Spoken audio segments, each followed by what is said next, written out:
जुमला मेरे ख्याल से जो सोशल मीडिया और बाकी जगहों पर लोगों को कंफ्यूज करता है, एक तो वैल्यू ट्रैप है and growth at a reasonable rate. इस दो रणनीतियों को पोर्टफोलियो में फिलहाल शामिल करना हो तो आप तरजीह किसको देंगे और कैसे? जी एक्चुअली हाँ, एक आपने जो पहले भी सवाल पूछा था और मैं शायद भूल गया था उस समय जवाब देना। वो इसी उस पे था, बेसिस पे था जी। कि मार्केट में आज की तारीख में जैसे वो बोलते हैं ना, rising tide will raise all boats, वो नहीं होने वाला। वो दिन अभी गए।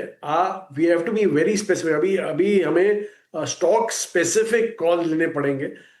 इंडस्ट्री स्पेसिफिक आप ले सकते हैं, लेकिन काफी हद तक उसमें भी विनर्स और लूजर्स रहेंगे, इसलिए आपको बहुत स्पेसिफिक रहना पड़ेगा यहाँ पे। तो चुनिंदा ही स्टॉक आपको ढूंढ के निकालने पड़ेंगे। और जैसे हम तो हमेशा ही बोलते हैं कि हम ना तो ग्रोथ देखते हैं ना वैल्यू देखते हैं, हम ग्रोथ एट अ वैल्यू देखते हैं। इसलिए वो आप देखिए हमारे पोर्टफोलियो में काफी हद तक आपको वही मिलेगा।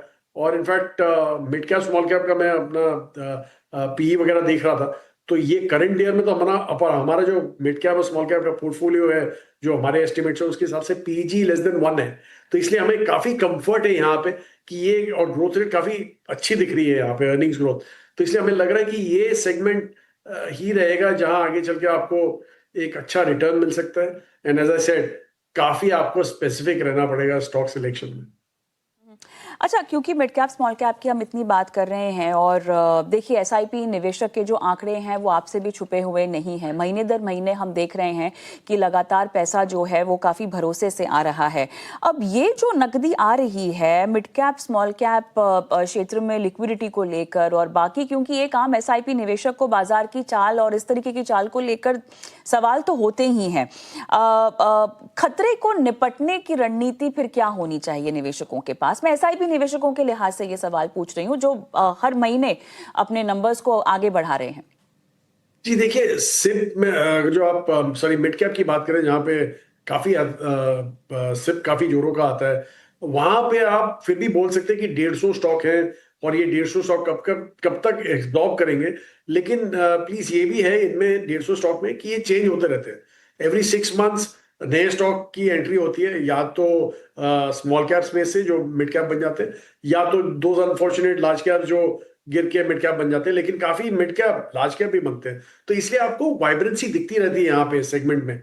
और एक्चुअली ये जो मिड लार्ज कैप बनते हैं, मिड से लार्ज कैप, वो मुझे लगता है बहुत ही बढ़िया चीज है हमारे लिए, क्योंकि उसके चलते फिर आपको दिखेगा कि लार्ज कैप में भी परफॉर्मेंस दिखने लगेगी, पर काफी अरसे बाद, मतलब 2-3 क्वार्टर के बाद दिखेगा, इमीडिएटली नहीं दिखेगा। तो एक तो वो है। और स्मॉल कैप तो आप भी जानते हैं एक दरिया है।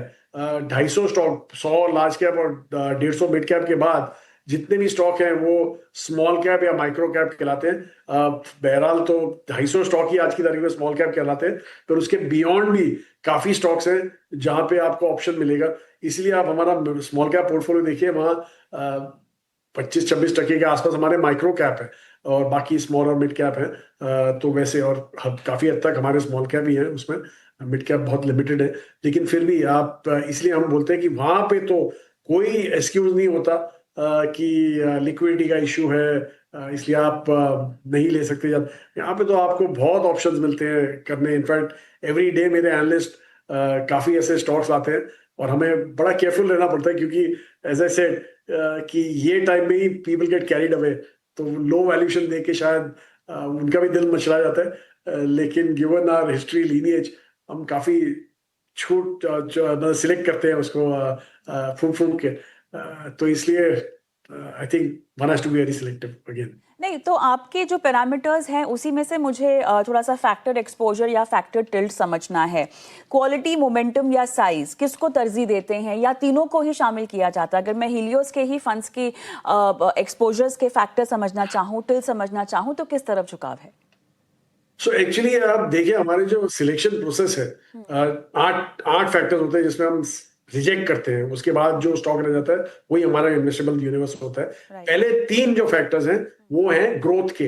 अगर जो मेरा स्टॉक क्लियर करता है ये 3 फैक्टर्स, तो ग्रोथ जो है वो सस्टेनेबल ग्रोथ है, लॉन्ग टर्म सस्टेनेबल ग्रोथ है, without cyclicality and without disruption, ये गिवन है।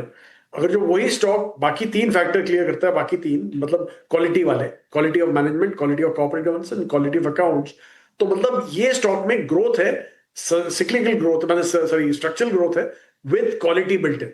एंड जो लास्ट 2 फैक्टर्स है मेरे, वो है वैल्यूएशन ड्रिवन फैक्टर्स।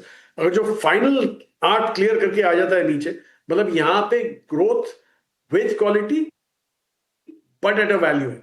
और उसका एडवांटेज ये होता है कि जब वैल्यू तो एक्चुअली ग्रो सॉरी जो क्वालिटी है वो कभी बाजार गिरते बाजार में ज्यादा गिरता नहीं है, उससे कम ही गिरता है। जैसे यूनिलीवर हो गया, हिंदुस्तान यूनिलीवर, जब बाजार गिरता है इतना नहीं गिरता है। लेकिन उसका प्रॉब्लम क्या है कि उसका वैल्यूएशन इतना हाई है और ग्रोथ रेट इतनी सैचुरेटेड है कि जब चलता भी है बाजार तो वो इतना नहीं चलता है। लेकिन जब आपको क्वालिटी मिली है, वो गिरेगी तो at a value and growth built in, तो गिरने में तो कम गिरेगा लेकिन चलने में भी ज्यादा चलेगा। यही एक खूबियत है शायद हमारे पोर्टफोलियो की, which is helped us in generating regular alpha. तो इसलिए आई थिंक हमारा पूरा जो एम्फेसिस हमारे पोर्टफोलियो में यही रहता है, 3 मेजर मिक्सचर्स को लेके।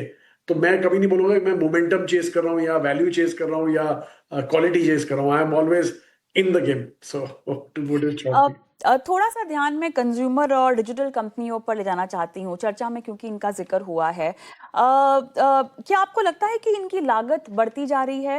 आगे चलकर थोड़ा सा हम प्रेशर्स देखेंगे कंपनीज पर? जी, एक्चुअली न्यू एज कंपनीज की अगर जो बात करें, मैं 2 में ब्रेक कर दूंगा। एक तो न्यू एज कंपनीज है और दूसरी जो रेगुलर कंज्यूमर कंपनीज है। अगर जो न्यू एज कंपनीज की बात करें, तो न्यू एज में तो जब तक ये एक्सपोनेंशियल ग्रोथ रहेगी, मतलब हद से ज्यादा जो ग्रोथ दिखा रहे हैं वो रहेगी, तब तक इनके वैल्यूएशंस भी हद से ज्यादा ही रहेंगे, मतलब एक्सपोनेंशियल ही रहेंगे। इसलिए हमें काफी कंफर्ट है यहाँ पे। और एक्चुअली हम तो एवरी क्वार्टर इन कंपनियों से बात करते हैं, जब भी इनके रिजल्ट आते हैं मिलते हैं। तो हमें तो यही लग रहा है कि अगले एटलीस्ट 1-2 साल के लिए कोई हमें शंका नहीं है कि यहाँ पे ग्रोथ रेट एक्सपोनेंशियली रहेगी। दूसरी जो सेट ऑफ कंपनीज हैं वो आ जाती है हमारी स्टेपल्स या एफएमसीजी। वहां पे हमें बिल्कुल कंफर्ट नहीं है, हमें बिल्कुल कंफर्ट नहीं है उधर, क्योंकि एक तो वो सैचुरेटेड सेगमेंट में है और दूसरा राइजिंग पर कैपिटास के चलते उनको कोई बेनिफिट नहीं होता है। जैसे मैं हमेशा एक जोकिंगली एग्जांपल देता हूँ कि मैं अगर जो ज्यादा कमा रहा हूँ, उसका मतलब नहीं है कि मैं दिन में 4 बार अपने दांत ब्रश करूंगा या 5 बार नहाऊंगा। मैं तो उतना ही करने वाला हूँ जितना करने वाला हूँ। शायद मैं नए शर्ट लूंगा, नया घर लूंगा, नई गाड़ी लूंगा। तो वो सब डिस्क्रिशनरी वाले बेनिफिट करते हैं from a rising per capita then the staples and FMCGs, इसलिए वो अवॉर्डेबल है। और दूसरा डिस्क्रिशनरी में भी वहां पे भी आपको सिलेक्टिव रहना पड़ेगा, क्योंकि काफी कंपनियां हद से ज्यादा अभी वैल्यूएशन में हो गई है, इसलिए आपको वहां पे भी काफी सिलेक्टिवली लेना पड़ेगा। और हम तो एक्चुअली हमारा तो बिल्कुल ही अतरंगा वो स्टाइल है उधर सिलेक्शन का। हमारे पास टूरिज्म कंपनीज है, एविएशन कंपनीज हैं, हेल्थ केयर है, जहाँ पे हमें लगता है कि ज्यादा बेनिफिट होगा। मतलब डेरिवेटिव होते हैं ये सारे कंजम्पशन के, लेकिन बेनिफिट में उधर ही ज्यादा बेनिफिट होगा। इंफ्रा थीम में क्या आप हल्के हुए हैं? बीच में थोड़ा सा झुकाव, रुझान कम हुआ है? अब मैं मिस कर दिया, कौन सा आपका इंफ्रा थीम, प्रश्न? Infra theme. Infra theme. तो इंफ्रा थीम में एक्चुअली ऐसा हुआ है कि आप देखिए, हल्के नहीं हुए हम। हम एक्चुअली जो हमारी sorry power transmission equipment players थे उनमें थोड़ा हल्के हुए थे, लेकिन हमें वो रीडिप्लॉय किया है सेगमेंट में, फिर से दूसरे सेगमेंट्स में। और इंफ्रा में हम इसलिए डटे हुए हैं क्योंकि एक्चुअली प्राइवेट सेक्टर केपेक्स जो काफी हद से गायब था, वो एक्चुअली मार्च क्वार्टर से वहां पे भी ग्रोथ आना चालू हो गया और जून क्वार्टर में तो जाके काफी एविडेंट हो गया है। अगर जो आप लार्सन टूब्रो की ऑर्डर बुक देखें, तो उन्होंने यही बोला था कि मेरा मिक्स अभी शिफ्ट हो रहा है प्राइवेट सेक्टर से towards private sector capex x of उनकी मिडिल ईस्ट बुक। तो इंडिया में ही ग्रोथ आ रही है, इसलिए हमने काफी हद तक वहां पे अपना एक्सपोजर लिमिटेड क्वांटिटी में बढ़ाया है। लेकिन जो जहां पे भी है, हमें लग रहा है कि 2000 capex beneficiaries rather than infra beneficiaries such. और ये केपेक्स प्राइवेट सेक्टर है। नॉर्मली प्राइवेट सेक्टर केपेक्स जो होता है काफी प्रोडक्टिव केपेक्स होता है, बिकॉज एम्प्लॉयमेंट जनरेशन में काफी हद तक हाथ होता है उसका। इंफ्रा केपेक्स एक लिमिटेड जनरेशन होता है क्योंकि एंसिलरीज नहीं होती इंफ्रा के लिए, तो इसलिए हम काफी सिलेक्टिव हैं उस स्पेस में। पूरे बीएफएसआई क्षेत्र में कौन सा आपको सबसे ज्यादा इंटरेस्ट देता है सो सेक्टर? एक्चुअली आप बीएफएसआई अगर जो देखिए, हमारा वेट कम नहीं हुआ है वहां पे, उल्टा थोड़ा बड़ा ही होगा। ओके। लेकिन बैंकिंग स्पेसिफिकली वहां पे हमने सिलेक्टिवली वेट कम नहीं किया बट वेट बढ़ाया भी नहीं, क्योंकि हमने दूसरे और by not buying new stocks वहां पे अपने आप ही वेट कम हो गया है। थोड़ा प्रोएक्टिवली हमने सेल भी किया था, 2-3 बैंक निकाले भी थे वहां से, प्राइवेट सेक्टर में से, क्योंकि हमें लग रहा है कि अभी यहाँ से actually financial services and consumer facing financial services है, उसमें ज्यादा एक्साइटमेंट होगी। और in fact not only financial services जो लेंडिंग वगैरह करती है, but non lending financial services like stock market related जो सर्विसेज हैं, वेल्थ मैनेजर्स हैं, ये सब आई थिंक एक बहुत ही बढ़िया सेगमेंट है। म्यूचुअल फंड्स हो गए, मतलब हमारी एएमसी कंपनीज हो गई जो लिस्टेड है, वो भी हमें लग रहा है कि बहुत बढ़िया करेंगे आगे चल के, क्योंकि काफी नेसेंट इंडस्ट्री, इसलिए हम यहाँ पे ज्यादा एक्सपोजर बढ़ा रहे हैं rather on pure banks as such. तो ये मिक्स चेंज किया है हमने प्रोएक्टिवली इस सेगमेंट में। तो अभी एएमसी को लेकर आपके क्या प्लान्स हैं? जी, हमारे पास एक्चुअली हमें हमें अभी ऐसा लग रहा है कि जिस हिसाब से ग्रोथ आ रही है और जिस हिसाब से हमारे रिटर्न्स भी दिख रहे हैं निवेशकों को, हमें लग रहा है कि we are in a very sweet spot. Not only us, आप पूरी इंडस्ट्री की बात करें तो बहुत ही बढ़िया जगह पे है। बहरहाल आप अगर जो पूछ रहे हैं कि कोई नए फंड ला रहे हैं, हम कुछ कर रहे हैं, तो म्यूचुअल फंड स्पेस में तो हम नहीं ला रहे, बिकॉज हमें लग रहा है कि जो भी हमारे 5-6 इक्विटी लिंक प्रोडक्ट है, हाइब्रिड को निकाल के, हाइब्रिड एंड डेट को निकाल के, आर्बिट्राज को निकाल के, एक्चुअली 5 प्योर इक्विटी हमारे फंड्स है यहाँ पे। तो हमें लग रहा है वो हमारे काफी हद तक हमारे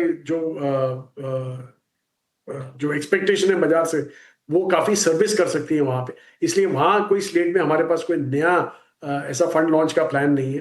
बहरहाल हमने हमारे जो ऑल्टरनेट स्पेस है हमारी एएमसी की, जो हमारे पीएमएस और एआईएफ है, वहां पे हमने 2-3 नए प्रोडक्ट्स लॉन्च किए हैं, and mainly in the mid and small cap space, क्योंकि वहां पे हमारे पास मिड एंड स्मॉल कैप में कोई ऑफरिंग नहीं थी। तो हमने एक इमर्जिंग स्टार पीएमएस और इमर्जिंग स्टार एआईएफ शुरू किया है। और एक्चुअली हम एक नया एआईएफ और एक और चालू, purely for new age companies, हम वो चालू करने वाले हैं, और very shortly we launch and response has been very good. So इसलिए हमें लग रहा है we are very in a very good spot. AIF को लेकर लोगों में अभी भी बहुत सारी सवाल हैं।